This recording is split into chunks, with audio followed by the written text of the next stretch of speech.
Assalamualaikum warahmatullahi wabarakatuh. Selamat pagi teman-teman semuanya. Sebelumnya terima kasih kepada para juri dan juga rekan-rekan semuanya atas kesempatannya pada pagi hari ini. Selanjutnya di sini saya akan mempresentasikan sebuah materi yang sebelumnya sudah pernah dijelaskan oleh Master Asuransi di kantor kita atau mungkin bahkan di luar juga yang sudah terkenal keahliannya. 30 tahun sudah beliau berada di bidang asuransi, yaitu Bapak Taufik Arifin beserta gelarnya. Ya, tidak mengurangi rasa hormat saya kepada Ibu Walimatul dan juga Ibu Oktavia Meli selaku juri pada pagi hari ini. Nah, langsung saja kita masuk ke materi. Materi saya pagi ini berjudul The Workflow Modern Broker Asuransi. Sebelum kita membahas apa itu alur kerja broker asuransi dan apa saja alur kerja dari broker asuransi, sedikit kita balik lagi ke lisan pertama, ke lisan sebelumnya, yaitu apa itu broker asuransi. Mungkin di sini teman-teman juga sudah paham betul gitu, apa itu broker asuransi, apa itu kita gitu. Nah, apa itu broker asuransi? Broker asuransi itu biasanya disebut dengan bahasa resminya yaitu sebagai pialang asuransi. Dan bahasa umumnya yang biasa kita sebut sehari-hari yaitu adalah broker asuransi. Nah, asuransi ini biasanya memasarkan produknya itu tidak langsung ke nasabah, tapi memasarkan produknya itu ke broker terlebih dahulu, lalu broker yang memasarkannya ke klien. Jadi, broker asuransi ini merupakan pihak perantara yang menjual, meminta, juga menegosiasikan ke asuransi atas nama kliennya. Jadi, kita ini pihak pertama asuransi dan pihak kedua klien gitu. Nah, lalu lanjut kita masuk ke judul kita hari ini, yaitu alur kerja broker asuransi. Di sini dijelaskan ada 4 alur kerja broker asuransi. Yang pertama itu beda broker, beda cara kerja. Setiap broker asuransi itu memiliki cara kerjanya masing-masing.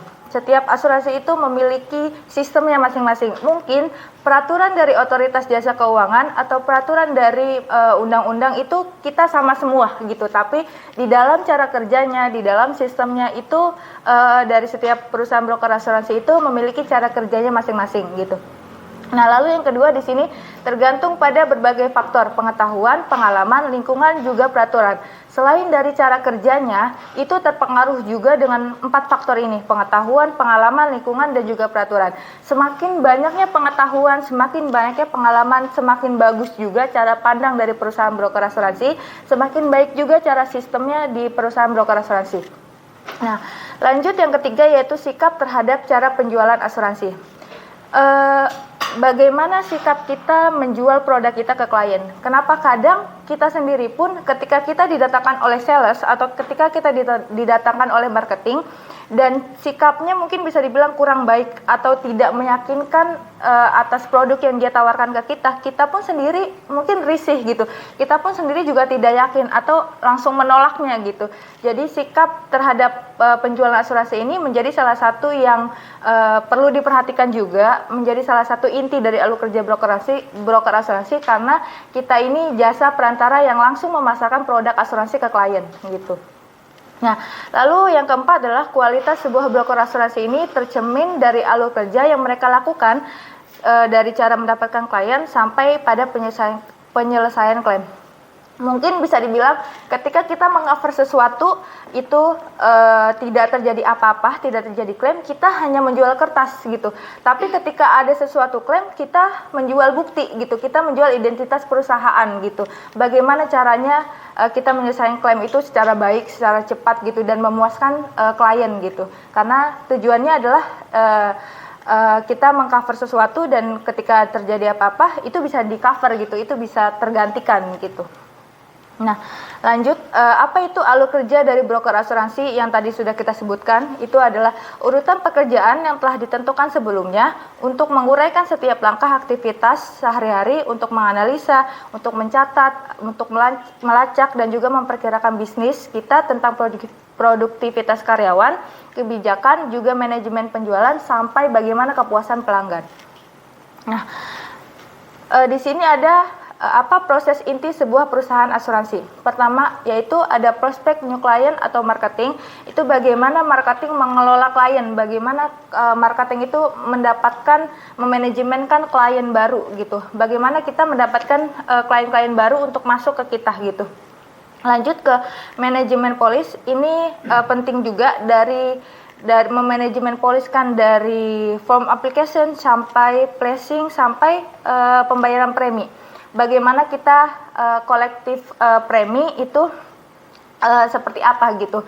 Jangan sampai ketika ada terjadi sesuatu klaim atau yang tidak kita inginkan, kita tidak ada manajemen polis dan akhirnya itu data-data itu acak-acak gitu. Jadi manajemen polis ini pun penting gitu buat inti dari kita gitu.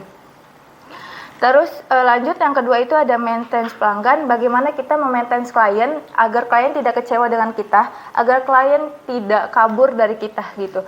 Nah, terus selanjutnya di sini ada mengembangkan hubungan sehat dengan perusahaan asuransi, tidak cuma dengan klien kita memaintain klien, tapi dengan perusahaan asuransi kita perlu juga memaintain asuransi, mengembangkan hubungan sehat dengan asuransi. Kenapa? Karena biar kita mendapatkan konfirmasi yang baik, kita bisa dapat rate yang kompetitif juga untuk klien gitu. Jadi lebih ke win-win solution. Nah, selanjutnya di sini ada manajemen klaim yang efektif. Tadi sudah dijelaskan di slide sebelumnya, ketika kita tidak ada sesuatu itu kita hanya menjual kertas, tapi ketika ada klaim di situ kita membuktikan perusahaan kita gitu. Nah, di sini ada slide terakhir yaitu 5 cara mendapatkan klien. Yang pertama itu ada temukan niche market kita ketahui pasar market kita ketahui produk kita dan pasar market kita apa yang kemana kita akan dijual gitu. Nah, lalu yang kedua ada mengembangkan jaringan. Kita banyak punya jaringan dari SD sampai sekarang kita punya jaringan gitu. Jadi kembangkan ke semua yang sudah kita kenal, kembangkan ke semua jaringan yang sudah ada di kita gitu. Terus yang ketiga ada prospect everyday. Lalu yang keempat di sini ada bermitra dengan profesional lain. Mungkin di kantor kita sudah melakukan hal itu. EPC dengan Pak Hari, GID dengan Pak Eri gitu. Nah, yang kelima lalu nurture of leads, itu bagaimana kita menjaga pelanggan. Mungkin cukup sekian yang bisa saya sampaikan, kurang lebihnya mohon maaf. Wassalamualaikum warahmatullahi wabarakatuh.